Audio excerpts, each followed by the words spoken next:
Gente querida, o texto que analisaremos hoje é o de Daniel 9, de 20 a 27, conhecido como as 70 semanas de Daniel. Não há como negar que esta é uma das passagens mais mal interpretadas de todo o Antigo Testamento e tem recebido proeminência especial no sistema dispensacionalista.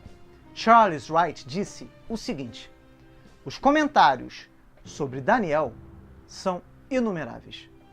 Nenhum outro livro, salvo o livro de Apocalipse no Novo Testamento, tem tanto material inútil escrito na forma de exegese. J.A. Montgomery chama a profecia de o pântano sombrio da crítica do Antigo Testamento. Portanto, vejamos qual é a interpretação correta que devemos dar a esta profecia segundo a doutrina reformada. Isso é muito bom frisar. Antes de qualquer coisa, é importante deixar claro que a palavra hebraica shvuah, que é traduzida como semana, significa literalmente 7. O número 7 aparece muitas vezes na Bíblia. É o número de vezes que os filhos de Israel caminharam ao redor de Jericó com Josué. É o número de animais limpos que foram trazidos para dentro da arca por Noé. Jesus disse, eu sou, 7 vezes no Evangelho de João. Então por que tanta reverência a esse número? O número 7 era considerado divinamente perfeito pelos hebreus antigos, por ser um número que não podia ser dividido pelos números de 1 a 5 dos dedos. Os números que eram usados pelas pessoas simples para fazerem seus cálculos. E esse número também era usado para fazer um juramento, como por exemplo, em nome deste número sagrado, eu juro que o seguinte irá acontecer. E é importante mencionar que Israel havia fracassado na observância do 7º dia, o dia de descanso. Isso ocasionou o cativeiro babilônico. E no início do capítulo 9, vemos que Daniel tinha percebido que a profecia dos 70 anos de Jeremias estava perto de ser completada e, diante disso, estava ávido por obter alguma resposta de Deus sobre o futuro de Israel. E Deus responde a Daniel, apresentando um novo período de 70, conhecido como as 70 semanas. Não é interessante? O texto das 70 semanas, que na verdade deveria ser chamado de os 7 setes, começa no versículo 20. Porém, quando analisamos o início do capítulo 9, percebemos algo muito mais importante para a nossa compreensão desta profecia. O texto diz assim: Dario, filho de Xerxes, da linhagem dos Medos, foi constituído governante do reino babilônio. No primeiro ano do seu reinado, eu, Daniel, compreendi pelas escrituras, conforme a palavra do Senhor dada ao profeta Jeremias, que a desolação de Jerusalém iria durar 70 anos. Estes são os versículos 1 e 2 do capítulo 9 de Daniel. Note que ele estava estudando a palavra de Deus, mais precisamente os escritos do profeta Jeremias, quando descobriu que o cativeiro babilônio duraria 70 anos. Estando ciente disto, Daniel se voltou para o Senhor Deus com orações e súplicas, em jejum, em pano de saco e coberto de cinza. Ele se achegou a Deus com confissões de pecado, tanto os dele como os do pecado do povo também, e suplicou a Deus que restaurasse a sua cidade. Foi uma oração fervorosa, e ele derramou seu coração diante de Deus. E foi após a sua oração que ele recebeu uma grandiosa revelação sobre as 70 semanas que haveriam de vir sobre o seu povo. O texto nos diz que Gabriel, o anjo Gabriel, veio voando rapidamente para onde Daniel estava. Ele disse, Daniel, agora vim para dar a você percepção e entendimento. Assim que você começou a orar, houve uma resposta que eu trouxe a você, porque você é muito amado. Eu vou fazer uma pequena pausa aqui, pois há algo lindo demais para ser ignorado. O que o texto está nos dizendo é que a resposta de Deus foi durante a oração, ou seja, foi rápida, porque Daniel era muito amado por Deus. Daniel havia clamado a Deus e pedido urgência. E quem é que ora pedindo algo, desejando ser atendido depois de muito tempo? Normalmente, oramos desejando obter nossa resposta o quanto antes, na verdade? E no caso em questão, a resposta foi imediata e anunciada pelo anjo Gabriel. E note que a resposta de Deus excedeu qualquer expectativa que Daniel pudesse ter, pois ele pediu pela restauração de Jerusalém, mas Deus lhe deu algo muito maior do que ele havia pedido, revelando a ele o ungido, o príncipe, o Messias que haveria de vir para restaurar a cidade e trazer a salvação eterna para o seu povo. Isso aconteceu porque Daniel era muito amado. A Bíblia é clara ao afirmar que o homem não pode se achegar a Deus baseado em seus próprios méritos, e que as orações dos ímpios são abominação para Deus. Mas a Bíblia também nos diz que Deus se deleita nas orações dos justos. Se você estudar o livro de Daniel, ficará claro o porquê das Escrituras Sagradas deixarem registrado que Daniel era muito amado. Desde muito jovem, Daniel fez as escolhas certas por amor a Deus. Mesmo diante da morte iminente, ele decidiu obedecer ao seu Senhor e se manteve íntegro diante de tudo que lhe era gratuitamente oferecido e de todas as adversidades pelas quais teve que passar. Ele conhecia a face amorosa do seu Criador. E o meu desejo é que você possa desenvolver esta intimidade com Deus também. O texto continua. Por isso, preste atenção à mensagem para entender a visão. 70 semanas estão decretadas para o seu povo e sua santa cidade, a fim de acabar com a transgressão. 1. Dar fim ao pecado, expiar as culpas, trazer a justiça eterna, cumprir a visão e a profecia e ungir o Santíssimo. 6 coisas importantíssimas. Saiba e entenda que a partir da promulgação do decreto que manda restaurar e reconstruir Jerusalém, até o ungido, o príncipe, até que ele venha, haverá 7 semanas e 62 semanas. Ela será reconstruída com ruas e muros, mas em tempos difíceis. Depois das 62 semanas, o ungido será morto e já não haverá lugar para ele. A cidade e o lugar santo serão destruídos pelo povo do governante que virá. O fim virá como uma inundação. Guerras continuarão até o fim e desolações foram decretadas. Ele fará firme aliança com muitos por 1 semana. Na metade da semana fará cessar o sacrifício e a oferta de manjares. Sobre a asa das abominações virá aquele que causa desolação até que a destruição que está determinada seja derramada sobre ele. É interessante notar que esta profecia aponta para Jesus Cristo. O termo ungido é o mesmo usado para Messias. E a Bíblia nos diz que Jesus é o ungido de Deus. E ela também nos diz que Jesus cumpriu toda a lei e os profetas, pois exerceu o papel de rei, profeta e sacerdote. O texto nos diz que as 70 semanas têm o fim de acabar com a transgressão, dar fim ao pecado, expiar as culpas, trazer a justiça eterna, cumprir a visão e a profecia e ungir o Santíssimo. Bem, o que isso quer dizer afinal? A morte vicária substitutiva de Jesus Cristo na cruz em nosso lugar faz com que sejamos justificados diante de Deus. Ou seja, por meio da morte de Cristo, nós somos justificados diante de Deus, somos declarados justos. A justiça de Cristo nos é atribuída. Ou seja, todos os nossos pecados, passado, presente e futuro, são perdoados e nós nos tornamos eternamente aceitos por Deus. O texto também nos diz que o Santíssimo será ungido, ou seja, o Santo dos Santos, que era o lugar onde ficava guardada a Arca da Aliança e que se realizava anualmente uma cerimônia de sacrifício expiatório de um cordeiro sem mácula pelos pecados do povo, esse santo lugar ficava separado do templo por uma cortina de linho. Em caso de estar em pecado ao entrar, o sacerdote ele morria. E como o lugar era santíssimo, outros não poderiam entrar, somente ele. Agora, porém, todos os que forem justificados pelo sangue do Cordeiro de Deus, que tira o pecado do mundo, têm acesso à presença de Deus. O Santo dos Santos é ungido e o véu do templo rasgado de cima a baixo. E todos os crentes passam a se tornar, então, sacerdotes reais de Deus. Lindo, né? O que isso quer dizer? Talvez você possa se perguntar, né? A partir do momento em que o véu foi rasgado, Deus passou a habitar dentro de cada cristão. Portanto, nós somos o santuário de Deus. Nós somos o santo dos santos. Deu para entender até aí? O texto, ele continua nos falando sobre o período das 70 semanas. Note que Gabriel, ele fala a Daniel que 70 semanas estão determinadas sobre o seu povo. Isso no versículo 24. As 70 semanas são divididas em 3 períodos de 7.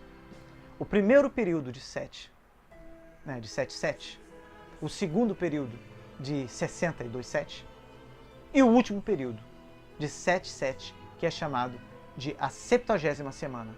Assim temos 7 mais 62 mais 1, que é igual a 70. A primeira questão que surge é em relação ao valor cronológico das 70 semanas. As 70 semanas parecem representar um período de 70 vezes 7 anos. Isso te lembra de alguma coisa? Isso mesmo, o diálogo de Pedro com Cristo. Então, Pedro, aproximando-se, lhe perguntou: Senhor, até quantas vezes meu irmão pecará contra mim, que eu lhe perdoe? Até 7 vezes? Respondeu-lhe Jesus: Não te digo que até 7 vezes, mas até 70 vezes 7. Mateus 18, 21 e 22. Ou seja, é muito provável que Jesus estava fazendo referência à profecia que falava dele mesmo. Bem, voltando ao texto, fica evidente que um período de 70 semanas literais seria muito curto para que tudo que era esperado se realizasse. Até porque, qual seria o conforto de Daniel em saber que a cidade seria reconstruída e destruída num período tão curto? Dessa forma, nós precisamos olhar para além do literal. Qual seria a medida de Shivuá ou de Sete adequada? Se analisarmos atentamente o contexto precedente, notaremos que os 70 anos originais da profecia de Jeremias estão na mente de Daniel. Daniel 9:2. Pode conferir. Assim, anos e não semanas literais são sugeridas pela referência anterior, que é crucial para o contexto histórico. Há outros fatores que também corroboram para a defesa deste período de anos e não de dias. E entre eles podemos citar algumas passagens em que a Bíblia mede os dias em termos de anos. Em Números, por exemplo, Números 14:34, os 40 anos errantes é causado pelos 40 dias de espionagem da terra. Ezequiel 4:5 emprega o mesmo padrão de medidas profética que Daniel, porque determinei que cada ano da sua maldade corresponda a um dia, no total de 390 dias, e você levará sobre si a maldade da casa de Israel. Em Daniel 10:2, ou seja, no contexto imediato seguinte, ao que nós estamos analisando, descobrimos que Deus usa o termo Shivuá, que, como eu já disse, é traduzido como semana, mas que literalmente significa 7.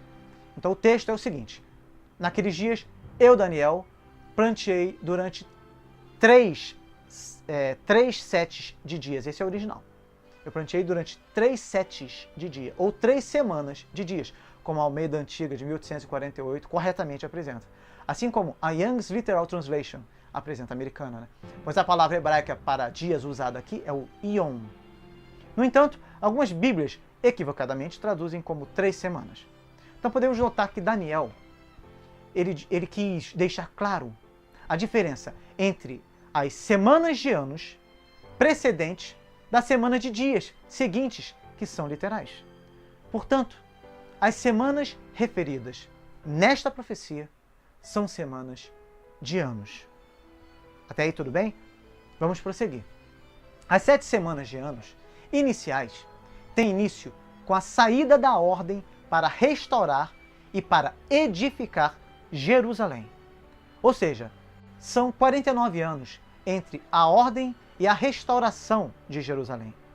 As 62 semanas de anos seguintes, por sua vez, referem-se ao período compreendido entre a reconstrução de Jerusalém até Jesus, e compreendem um período de 434 anos. Já a 70ª semana, ou seja, a última semana, acontece no tempo da morte do Messias. Vamos entender bem o que este texto quer nos dizer. O início das 70 semanas se dá com a saída da ordem para restaurar e para edificar Jerusalém. O historiador judaico Flávio Joséfo, do primeiro século, registrou em sua obra Antiguidades que Ciro leu o que estava predito acerca dele no livro do profeta Isaías, e que fora escrito cerca de 200 anos, 200 anos, antes que ele tivesse nascido. Então, e que Deus o havia constituído soberano sobre muitas nações, e a partir disso ele se sentiu inspirado a fazer o povo de Deus voltar a Jerusalém para reconstruir o templo. Ciro ficou literalmente impressionado com a profecia. E note que não há sequer uma só palavra no decreto de Ciro para restaurar e reconstruir a cidade, e sim o templo. Este decreto foi firmado no ano 538 a.C. Em Jerusalém, Zorobabel, descendente do último rei de Judá, e o sacerdote Josué se encarregaram do trabalho de reconstruir o templo. As condições eram difíceis. As pessoas tinham, primeiro, de construir casas e achar um meio de vida para si mesmas. Seus inimigos as atormentavam. Logo, ficaram desestimuladas. E o trabalho no templo ficou parado por 15 anos. Então, os profetas Ageu e Zacarias falaram, animando o povo à ação. Veio uma mensagem do rei persa Dario, confirmando o decreto de Ciro e ordenando ao governador da província que desse aos judeus toda a ajuda necessária. 4 anos depois, em 515 a.C., o templo foi concluído e dedicado a Deus. O terceiro decreto, ou ordem, que é dada por Artaxerxes no seu 7º ano, você pode ver em Esdras 7 e versículo 8 também, não pode se referir então ao templo, pois esse já havia sido reconstruído. Embora não faça menção explícita a nenhuma ordem para reconstruir a cidade de Jerusalém, até o momento é este o objetivo aparente, conforme entendem os judeus, para quem foi dada a ordem desta forma, né? Então, baseado nisso, o 7º ano de Artaxerxes é agora estabelecido firmemente como sendo o ano 457 a.C. Então, portanto, a ordem para reconstruir a cidade se deu 457 a.C., no reinado de Artaxerxes. Neemias 2, de 5 a 8, você vai ver lá a carta dele. Podemos fazer a seguinte conta. Pegamos esta data, 457 a.C., e subtraímos os 49 anos das 7 primeiras semanas que se referem ao tempo final da reconstrução de Jerusalém. E chegamos então ao ano de 408 a.C. Se pegarmos esse ano de 408 a.C. e acrescentarmos 434 anos referentes às 62 semanas de anos seguintes, chegaremos ao ano de 26 depois de Cristo, o ano da Mitvê de Yeshua. A Mitvê marcou a inauguração do ministério público de Yeshua, Jesus como Mashiach, o ungido, por ocasião do seu batismo. E é exatamente nesta ocasião que a 70ª semana começa. No entanto, presta atenção, um problema surge com relação a esta data. Se o Messias morreu por volta do ano 33, como podemos explicar o ano 26 como sendo o início do seu ministério? O ano do nascimento de Cristo foi estabelecido por meio de cálculos só em 525 depois de Cristo, pelo abade Dionísio Exíguo, tá? E passou a valer como ano 1 da era cristã. Estabeleceram-se então os conceitos antes de Cristo e depois de Cristo na contagem dos anos. A partir do século 17, com os recursos da astronomia, novos cálculos foram feitos e chegou-se à conclusão de que Dionísio havia se enganado por aproximadamente 4 anos. Assim, a rigor, o nascimento de Cristo deu-se por volta do ano 4 antes de Cristo, como é ensinado nos livros de história. Desta forma, se pegarmos o ano de 26 e acrescentarmos esses 4 anos, notaremos que no ano 26 Jesus tinha 30 anos. Portanto, a data bate, e o ano de 26 depois de Cristo corresponde exatamente ao início do ministério de Jesus, que durou 3 anos e meio, mais ou menos. Isso está rigorosamente de acordo com o relato bíblico que nos informa que Cristo iniciou o seu ministério aos 30 anos. Confira lá em Lucas 3, 23. O grande ponto de divergência em relação a esta profecia está exatamente na 70ª semana, pois, de acordo com os pré-milenistas dispensacionalistas, ela representa um lapso de tempo entre a primeira e a segunda vinda de Cristo, o chamado intervalo da igreja, o chamado tempo dos gentios, sendo uma lacuna profética, pois para eles este período não é mais a história de Israel, e a igreja é apenas um parênteses profético na história da humanidade. Ou seja, para eles, Israel é uma coisa e a igreja é outra. Isso não possui base alguma nas Escrituras. Os pré-milenistas dispensacionalistas creem que a 70ª semana foi adiada para o fim do mundo. Ou seja, ela ainda está por vir. Isto é obviamente impossível. Gabriel indica claramente que o Messias seria morto durante aquela semana. Se a 70ª semana foi adiada, isso significa que o Salvador ainda não morreu. Não morreu por nós, não morreu por mim, não morreu por você. e que ainda eu e você estamos presos em nossos próprios pecados. Os pré-milenistas acreditam que quando o texto diz que a cidade e o lugar santo serão destruídos pelo povo do governante que virá, isto se refere ao anticristo e não a Tito. Creem também que o ele do versículo 27 é o anticristo e não Cristo. O texto diz assim: ele fará firme aliança com muitos por uma semana. Os pré-milenistas creem que o templo de Jerusalém será novamente reconstruído e haverá a volta dos sacrifícios no período da grande tribulação, e que neste templo o anticristo se assentará. Isto é impossível. Jesus é o fim da lei.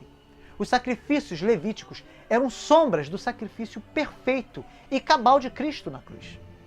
Ele foi sacrificado uma vez por todas, Hebreus 7:27 fala isso. Agora, não há mais necessidades dos rituais e oblações do Velho Testamento. Tudo isso consumou-se no Evangelho. Já os amilenistas, eles entendem que Cristo morreu não na 69ª semana, mas depois dela. Ou seja, na última semana, na 70ª semana. Veja só o que diz o texto. Depois das 62 semanas, o ungido será morto. É importante ficar claro que o Messias morreu dentro da 70ª semana, da última semana.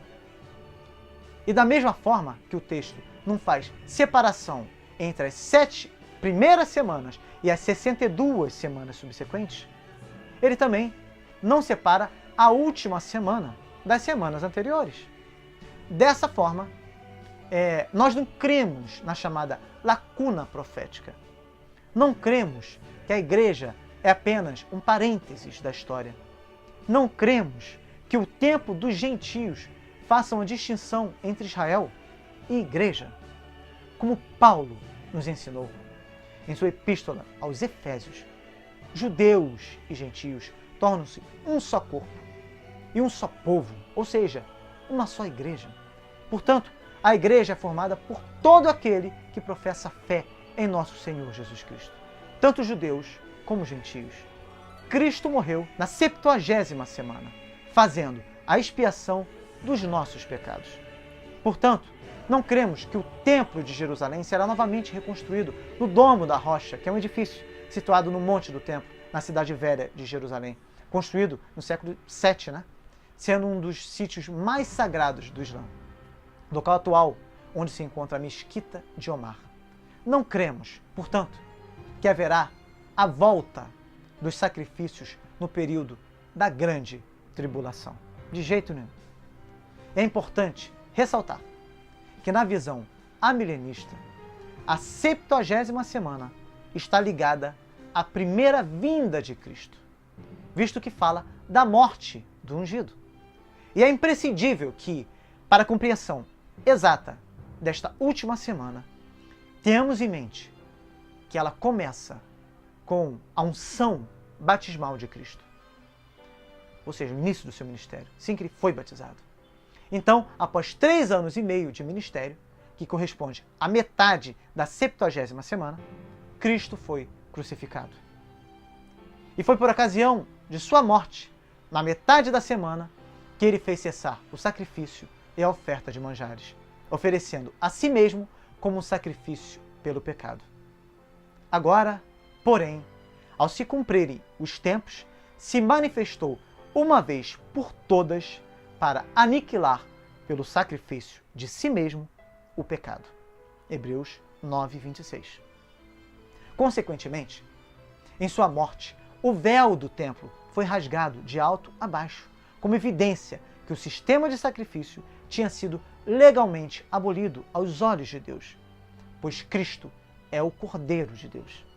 Os 3 anos e meio do ministério de Cristo foram decididamente focados sobre os judeus. Note só, em Mateus 10:5, vemos Jesus orientando os seus discípulos a não tomarem rumo aos gentios, nem entrarem em cidade de samaritanos. E após a sua morte, por um período de 3 anos e meio, que marca o fim da 70ª semana, os apóstolos se focaram exclusivamente nos judeus, começando primeiro na Judéia, Atos 1:8. Atos 2:14 também fala isso. Porque o Evangelho de Cristo é primeiro do judeu. Romanos 1:16. Confira também com 2:10. E João 4:22 também. Um ponto que causa dificuldade de interpretação para alguns teólogos é o fato de que o evento que serve como término da 70ª semana não está muito especificado. Então, dessa forma, muitos estudiosos consideram que o evento final se daria com o aparecimento do anticristo, do assolador, o qual o Senhor matará com o sopro de sua boca e destruirá pela gloriosa manifestação da sua vinda no fim dos tempos. Ou seja, estes consideram que a 70ª semana começou com o início do ministério de Jesus e terminará na sua vinda no fim dos tempos. Estes também consideram que a cidade e o lugar santo serão destruídos pelo povo do governante que virá. Refere-se à destruição de Jerusalém no ano 70 d.C. por Tito Vespasiano, que ocupou o poder no ano 69, logo após o suicídio de Nero. No entanto, considerando que a 70ª semana segue imediatamente a 69ª semana, e assim como os dois períodos de 7 anteriores se referiram a semanas de anos, muitos estudiosos consideram que o mesmo deva ser aplicado à última semana. E desta forma, ela seria um período de 7 anos, e não um período indefinido que compreenderia todo o período da dispensação da Igreja. Seguindo esta linha interpretativa, estes estudiosos consideram que o apedrejamento de Estevão, o primeiro mártir do cristianismo, você pode conferir, livro de Atos 8, versículo 1, né? Com ele, a proclamação pactual começou a se voltar para os gentios, pois Saulo, que viria a se tornar o apóstolo dos gentios, surge no cenário na morte de Estevão, Atos 7, 58. Tá? Até 8:1. Você pode conferir. E assim rompe a perseguição judia contra o cristianismo. A missão de Paulo é claramente declarada como excedendo o foco limitado sobre os judeus. Vai, porque este é para mim um instrumento escolhido para levar o meu nome perante os gentios e reis, bem como perante os filhos de Israel. Atos 9:15. No entanto, esta linha interpretativa também tem um outro problema para resolver. Como deve ser explicada a destruição da cidade e do santuário no versículo 26 e a abominação que causa desolação do versículo 27, que a maioria dos comentaristas evangélicos concorda ter ocorrido no ano 70 d.C., já que, no caso de ser uma semana de anos, estes eventos aconteceriam décadas depois, estando, consequentemente, fora da 70ª semana. É uma questão muito interessante.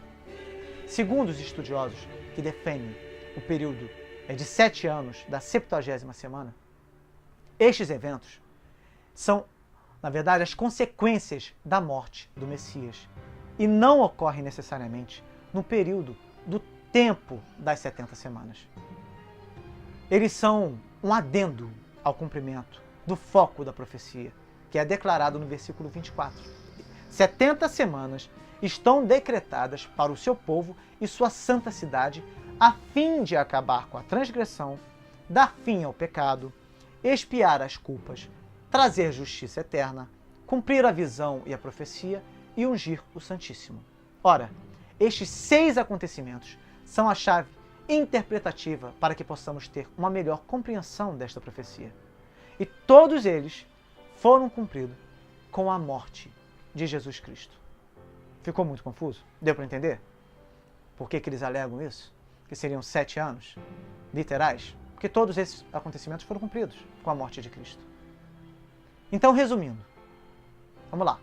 Para uma parte dos estudiosos, a 70ª semana começa com o início do ministério de Jesus e termina no fim dos tempos com a manifestação e destruição do anticristo pela segunda vinda de Cristo, tendo como base a parte final do texto.